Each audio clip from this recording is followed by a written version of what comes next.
Hoy estoy muy ilusionada porque podéis escuchar por fin una de las conversaciones más motivadoras, disfrutonas y valientes que hemos tenido en este podcast.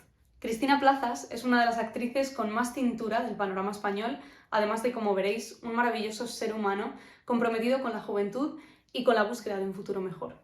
Así que desde We Are Da Vinci estamos profundamente agradecidos a Cristina por su plena disposición y, por supuesto, al Teatro María Guerrero por cedernos la Sala Margarita Sirgu como marco. Así que espero que disfrutéis de este podcast tanto como nosotros grabándolo.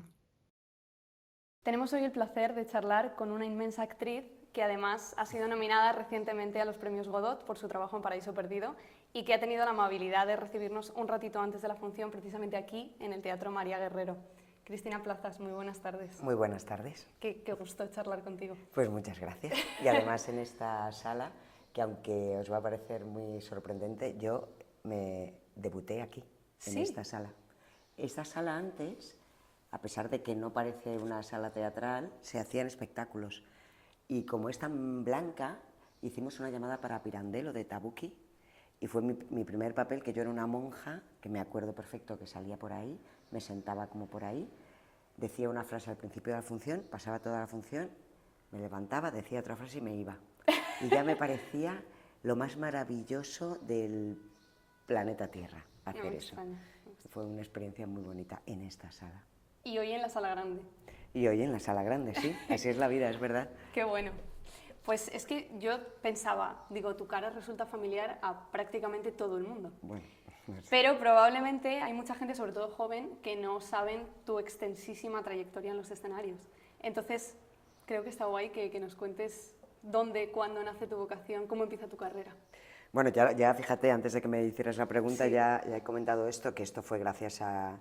Esto lo hablo mucho con Eva y Santa, que somos amigas hace más de 30 años, que qué curioso las cosas que suceden en la vida. Entonces, yo conocí a Joaquín Hinojosa, que era quien iba a hacer ese montaje del que os hablaba, de Tabucchi. Yo no sabía ni quién era Tabucchi. O sea, no sé, tenía 20 años, estaba muy perdida, no sabía muy bien...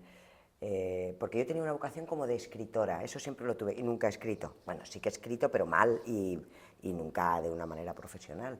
Pero sí como que tenía claro lo que no quería ser.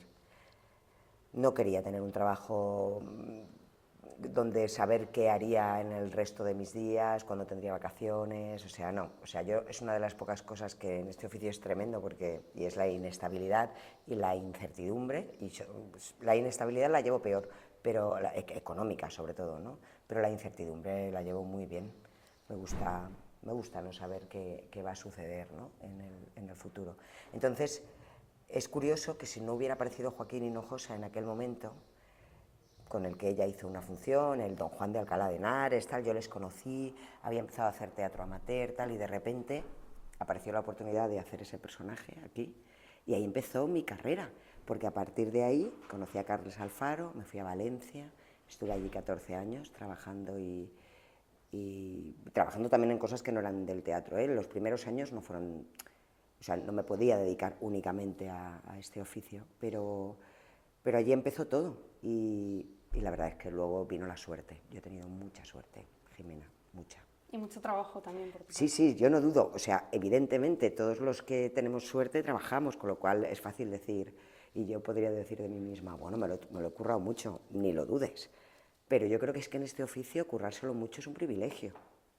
O sea, que tengas la oportunidad de currártelo mucho, o sea, que tengas la oportunidad de compaginar una serie con una obra de teatro, que te tengas que cambiar de ciudad, aunque te agotes, y efectivamente a veces es muy cansado, pero que tengas esa oportunidad es lo que es muy difícil.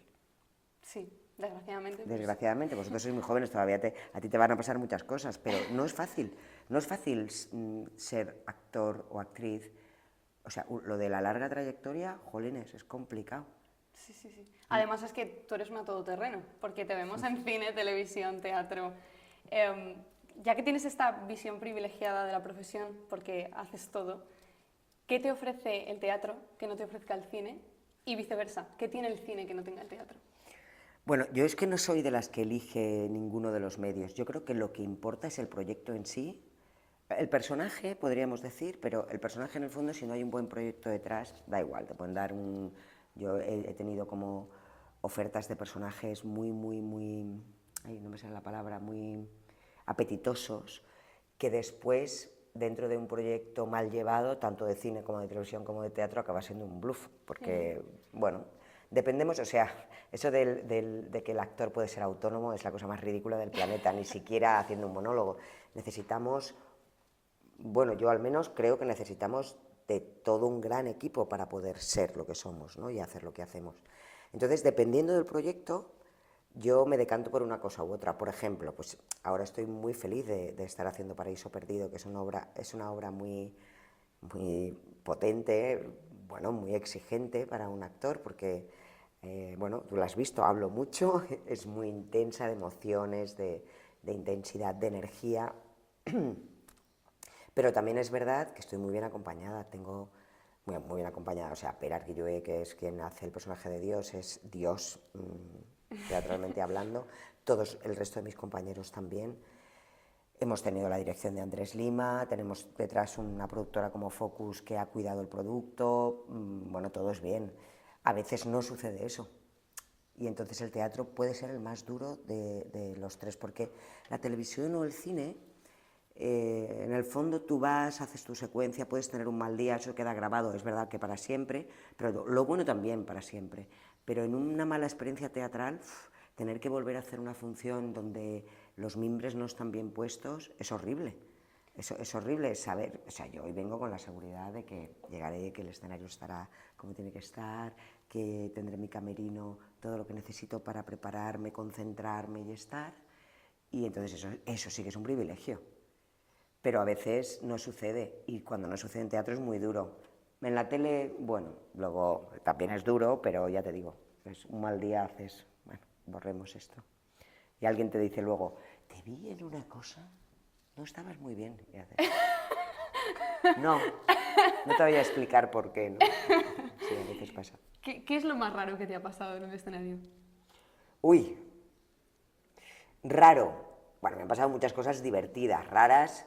Hay una cosa que cuando la gente habla de la repetición, ¿no? Dices, pues es que no es una repetición porque cada vez que sales a un escenario el público es diferente, tu estado es diferente y tú tienes que enfrentar de manera diferente porque es un día distinto aquello que has estado ensayando y que has hecho. Pero hay una cosa tremenda, yo creo que porque yo debo tener un TOC o algo así, porque yo soy metódica y tal, pero como he dicho antes, a mí me va muy bien la incertidumbre, el no saber qué tengo que hacer. Entonces, cuando repito muchas veces muchas cosas es como, yo no sé, ¿no? Es como siempre dejas las llaves en el mismo sitio y hay un día que no las dejas y las metes en la nevera y no sabes muy bien por qué, pero te ha sucedido una cosa en tu cerebro que hace que no repitas un gesto. Entonces, eso en el teatro puede provocar cosas muy hilarantes.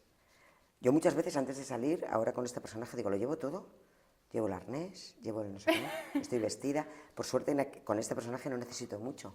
Pero recuerdo, por ejemplo, con el Cándido de Voltaire, que un día me vestí y estaba rara. Íbamos con trajes de época que llevaban esos tontillos que les llaman. Los tontillos son una especie de cancán, que no es un cancán, es una cosa rígida que levanta las faldas desde los laterales, fundamentales para poderte mover con ese vestuario.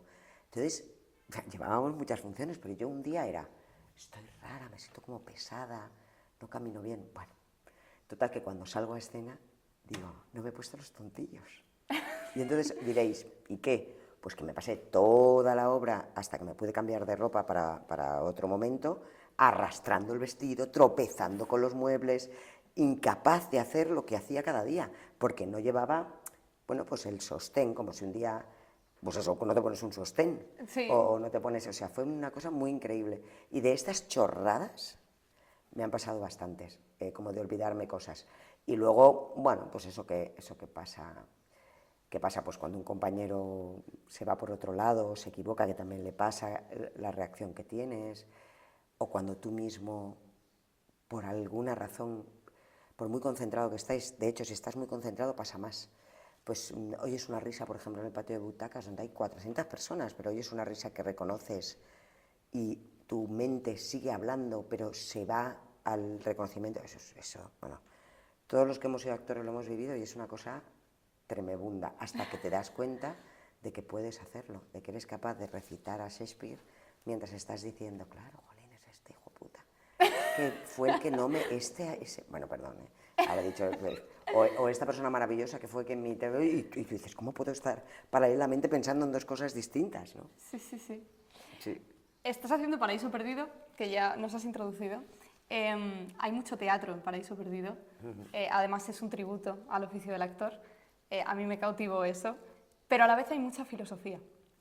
Y una de las ideas principales que capté es cómo nos regala la peligrosidad de atrevernos a dudar de ideas de cuya veracidad normalmente no dudamos. Por ejemplo, nos presenta Dios y la bondad y Satanás y la maldad.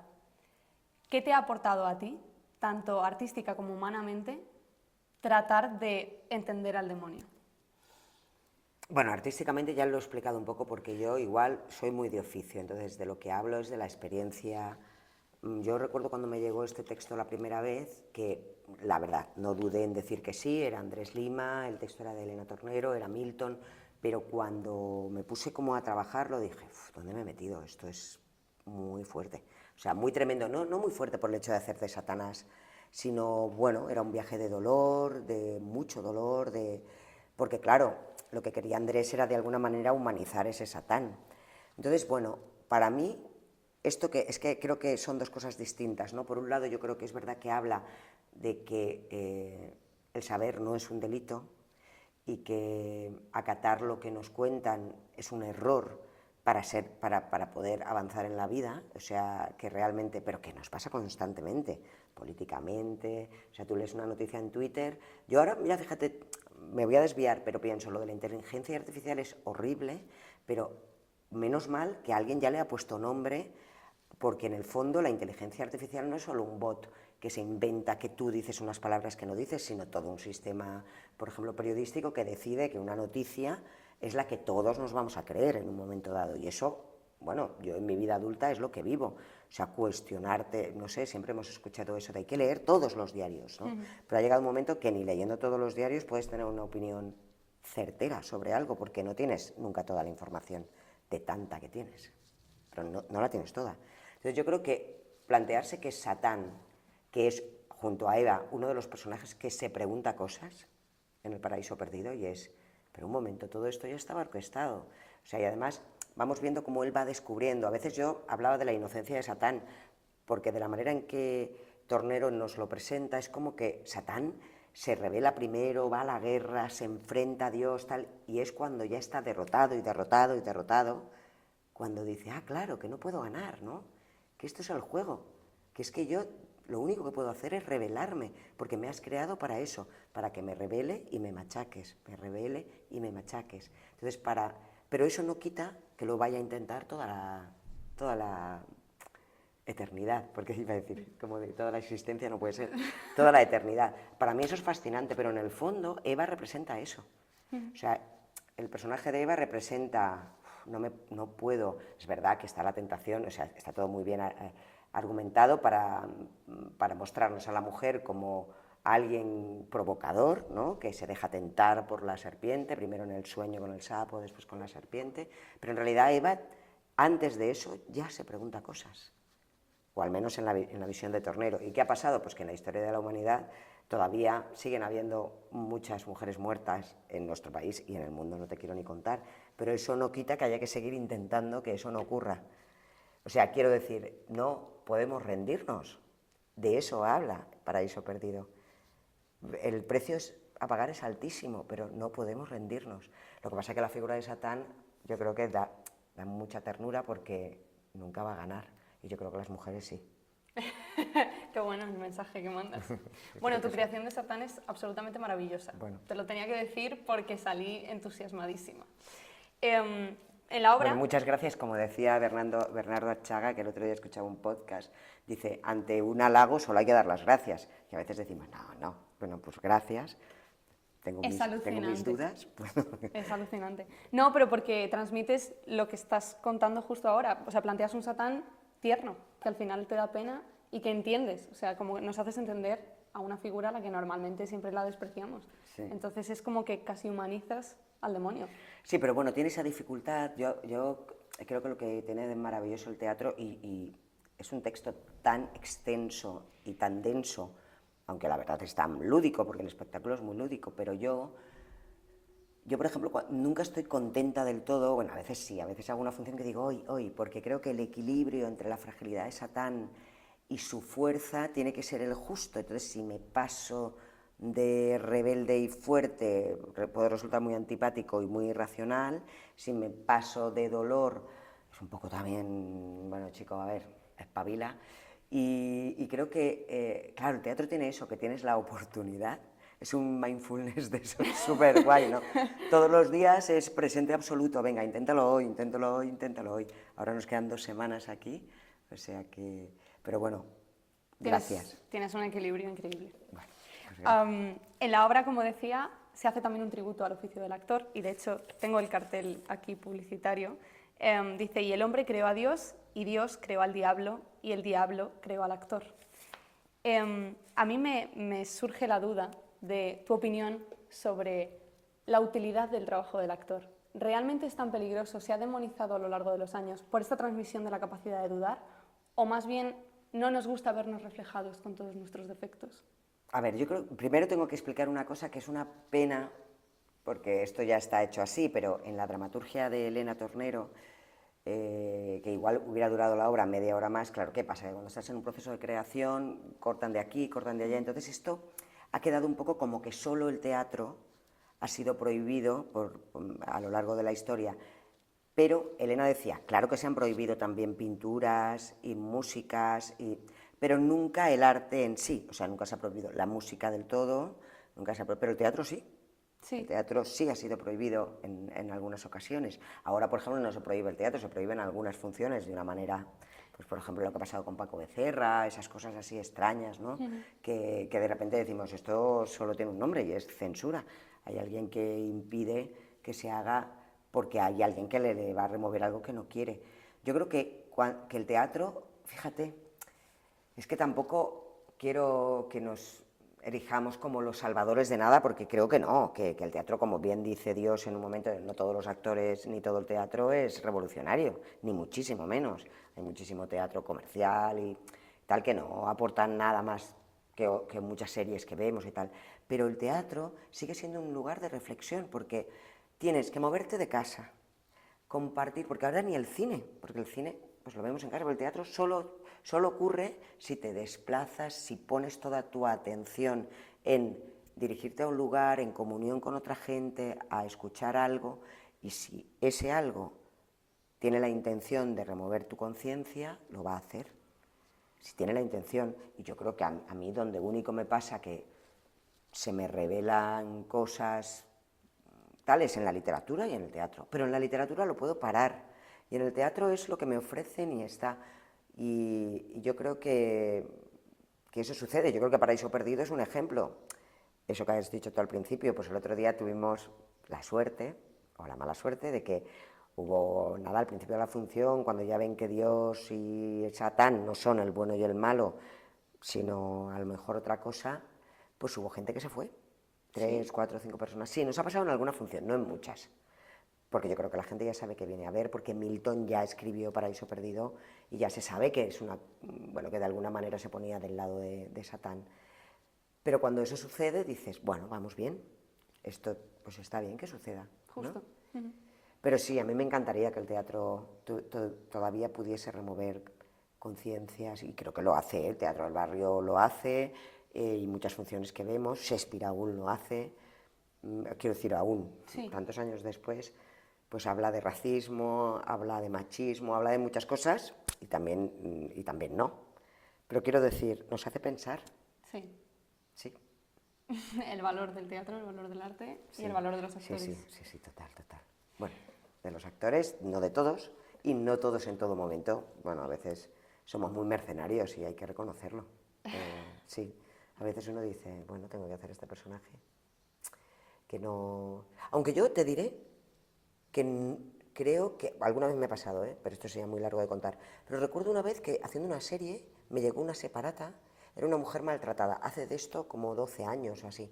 Me llegó una separata donde se había visto clarísimamente en la serie que el marido maltrataba a la mujer, pero de repente, en un momento en que él la pegaba, había un momento en que ella primero le daba un bofetón, y yo me negué. Dije, es que si hacemos esto en un prime time que ven millones de personas, porque en aquel momento tenía una audiencia de 2 o 3 millones de personas, digo, alguien debe decir, hombre, claro, él la pega porque ella, mira, también, ella ha empezado. Y eso fue guay, negarme a entrar en ese juego. No, no fue fácil, ¿eh? Pero lo conseguí. Qué bueno. Bueno. Es que, o sea, lo que no haces al final también manda un mensaje y es muy importante. Además, referentes, eso, lo que decía al principio, una cara que te resulta familiar y que de pronto veas que tiene una iniciativa social y Bueno, y a veces te toca hacer personajes que la gente, yo me acuerdo en Estoy Vivo que mucha gente me decía, pero esta mujer solo se ocupa de su familia. Yo decía, ya, es que hay muchas mujeres que solo se ocupan de su familia y eso también hay que retratarlo para reconocerlo. Porque si todo lo que vemos en la tele, o sea, pues mi madre debía flipar si solo ves CSI y veis que todas son investigadoras policíacas, van vestidas con sus taconazos, tal, ¿qué realidad es esa? Que es tan distante de la mía, ¿no? Claro. También hay que reflejar una realidad para poder hablar de ella, ¿no? Nosotros en We Are Da Vinci, como sabes, pues estamos intentando promover precisamente un movimiento cultural juvenil por la polimatía, el pensamiento crítico, la curiosidad, el diálogo, la escucha. Y al final, bueno, pensamos que la polimatía frente a la especialización pues es una forma de llegar a una sociedad un poquito más cohesionada. ¿Tú crees que a través del teatro, de la cultura, se puede generar un cambio de mentalidad a gran escala, aunque sea a través de pequeñas aportaciones? Es que me haces una pregunta que cuando tenía 25 años, bueno, cuando tenía tu edad, te hubiera dicho claro. Y ahora a veces lo dudo mucho. Pero lo dudo porque creo que ni el teatro, ni ningún arte, ni ningún movimiento puede contra un poder que es el económico, que es el capitalismo, que es el que mueve el mundo y el que mueve realmente los hilos. Yo vuelvo otra vez a lo del principio de Satán. Lo que me parece fascinante es no dejar de intentarlo. Pero realmente creo que para que eso ocurra tenemos que mantener la energía y la, ¿cómo diría? La honestidad. Es esa cosa de gústate a ti mismo, pero de verdad. No físicamente, quiero decir, gústate a ti mismo, sé una persona coherente con lo que haces. En casi cada momento es súper difícil, es muy complicado, porque todos nos dejamos. Yo muchas veces digo, pues no veo las noticias. Mira, en las últimas elecciones mi dolor me impidió analizar, o sea, dije, no puedo con esto, tengo función, no puedo analizarlo. No entiendo cómo el auge, por ejemplo, de la ultraderecha en toda Europa, no lo entiendo. Me cuesta mucho entenderlo cuando veo tanta gente con tantas necesidades y yo abogo mucho por favor, si es que si todos estuviéramos mejor, todos estaríamos mejor. Es que no entiendo, fíjate, qué filosofía más simplona, ¿no? Pero a veces me da la sensación de que igual que Dios necesita un Satán que sea un malo para tener controlado al hombre y a la mujer, el sistema necesita tener a unos malos para tener controlados a la sociedad, porque sin llegar a la anarquía, la libertad real, la que tiene que ver con la igualdad de oportunidades, de opciones, no conviene a todo. Porque, claro, entonces hay pensamiento crítico y esto la balanza, claro, la gente idiota que solo ve Telecinco, conviene mucho. Es como perfecto. No sé, la gente que solo se preocupa de si Shakira y Piqué van a volver a hablarse alguna vez en la vida. Con todo mi respeto a Shakira y a Piqué, sí. Pero de lo que hablo es que son horas y horas y horas y horas escuchando, viendo todo el rato, y eso hay alguien que lo orquesta, está clarísimo. Te has metido un poco justo en lo que te iba a plantear ahora, que es en este momento de extremismo político, cómo desde el teatro luchar contra la radicalización. Es un poco lo que estabas comentando, ¿no? Pensamiento, plantearnos cosas. Bueno, yo creo que claro, es como complicado, pero vuelvo otra vez a lo de antes.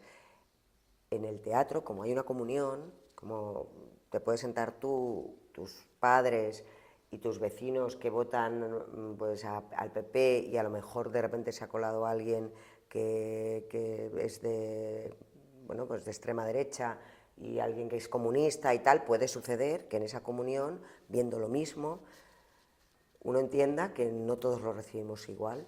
Entonces, que yo creo que es que, el extremismo es que es muy fuerte, porque el extremismo está mal, pero lo polite también es horroroso, o sea, esta cosa de todo bien. Como yo lo respeto todo. No, todo no se puede respetar. Hay cosas que no se pueden respetar. Lo que impide, o sea, la libertad de uno acaba donde empieza la del otro. O sea, es que es de perogrullo. Pero no me parece mejor manera de explicar las cosas, ¿no? Entonces, no sé si puede ayudar, pues que supongo que depende de la obra. Pero bueno, puede ayudar a eso, a que, por ejemplo, en Paraíso a mí me hace mucha gracia cuando de repente luego nos vemos en las cañas, ¿no? Cuando nos vamos a tomar esa cerveza, que realmente hay a gente que le fascina el monólogo de Eva reivindicativo del final, hay a gente que le pone de los nervios, pero esas dos personas hablan de eso en ese instante y tienen que discutir qué es la forma, el fondo, qué es lo que te molesta. Y esto mola mucho, que el teatro lo provoque. Porque de verdad, si ves una serie en tu casa, como mucho lo hablas con tu pareja. Pero yo no veo que la gente debata sobre las series en tal. ¿Y con el teatro debates? Te obliga a estar aquí y cuando sales te obliga a conversar. Sí, te obliga a conversar. Qué bueno. Pues para ir terminando, con la extensa carrera que tienes, desde We Are Da Vinci te voy a pedir consejo. ¿Qué podemos hacer nosotros que nos estamos moviendo en la calle, en las universidades, para fomentar el teatro entre la gente joven? Porque parece que no hay una gran cantidad de público joven, ¿no? ¿Cómo lo enfocarías? Es que esto es el gran tema, ¿eh? Qué curioso. Hay una cosa que sí que nos pasa mucho a los profesionales del teatro, que es darnos cuenta de... Y hay muchas reflexiones, ¿no? Como por ejemplo, ¿es lo que vale la entrada? No, porque un concierto es muchísimo más caro, o ir al fútbol, o ir de copas. Hay algo extraño. Yo creo que el teatro, fíjate, el movimiento se demuestra andando sería el amor al teatro lo descubres solo con ir. Porque yo lo veo, por ejemplo, aquí, que los miércoles, que es Día del Espectador, viene muchísima gente joven. Supongo que es porque la entrada es más barata. Pero mucha de la gente que viene se queda luego como fascinada y yo creo que estos son futuras personas que verán teatro. Yo creo que de todas maneras, vuelvo a decir lo mismo, como estamos reduccionando, iba a decir, fíjate, por la palabra reduccionista, o sea, estamos reduciendo tanto el espacio de comunicación, o sea, tú con tu móvil, o sea, es que, claro, no necesitas nada más. Yo he comido con mi sobrino, hemos estado súper bien, ha habido un momento que le ha sonado el móvil y no he tenido, o sea, no era, ni siquiera es falta de educación, es una cosa que se queda mirándolo y ¡bum! Entonces yo digo, voy a esperar un rato. Y cuando yo he dicho, oye, ay, perdón, pero si yo no le llego a decir eso, ya había entrado en su mundo, que es un mundo cómodo, tal. Claro, el teatro, vuelvo a decir lo mismo, te tienes que desplazar, vestir, ponerte unos zapatos, tal, no es desde casa, pero claro, ir al cine, por ejemplo, también es una cosa de que te dinamiza mucho la mente, pero como tienes las películas en casa, hasta para mí digo, se me pasan las semanas y ya no vas y ya no has ido. Con el teatro no hay opción. Y yo creo que también el teatro tiene esa cosa de que todo el mundo sabe que lo que ha visto, si no lo habla y comparte, no lo va a volver a ver. Eso ya está. Porque es que ni siquiera, hasta un concierto de Rosalía, lo vas a ver grabado si quieres. Pero una función de teatro es que es muy improbable que la vuelvas a ver. Entonces tú necesitas, como lo que acabo de ver, necesito ponerle nombres, colores, imágenes. Se te queda como dentro, ¿no? Entonces yo creo que lo que vosotros estáis, esto por ejemplo del podcast, todo lo que hagáis que implique comunicación real, física, de verse, pues foros, conferencias, encuentros, yo haría todo eso, porque es verdad que las redes, todo esto está muy bien que lo hagáis y va a funcionar muy bien, pero lo que realmente hace que la gente recuerde es estar. Entonces, yo creo que es mejor que volváis a, pues por ejemplo, tertulia en el Café Gijón, que es carísimo, por cierto, ahora. Una cerveza te clavan una pasta. Lo hacemos. Las tertulias, todo esto, yo creo que es eso. Porque todo lo demás ya lo sabéis hacer y está muy bien, ¿no? Pero la cosa física, porque tú y yo podríamos haber hecho esto online. Sí. Pero no es igual. Justo. Sí. Pierde la esencia. Sí. Pues para cerrar, nosotros siempre lo hacemos con 3 preguntas muy breves. Yo te lanzo la pregunta y me contestas en cuestión de ya. Y es poeta. Lo intento. Bueno. Vale. Un personaje que te haya marcado. Laurencia, de Fuentepejuna, Lope de Vega. Entre 2 tópicos. ¿El arte por el arte o el arte como arma? El arte por el arte. No me gustan las armas. Una palabra o una cita que te defina. ¡Wow! El desequilibrio. Desequilibrio. Qué Sí. bonito. Pues un lujo charlar contigo, Cristina. Muchas gracias. Muchísimas gracias por dejarnos disfrutar de ti y por sacar un ratito antes de la función para charlar con nosotros. Yo encantadísima. Pues ha sido un placer. Muchísimas gracias. Gracias. Cristina Plazas. Gracias.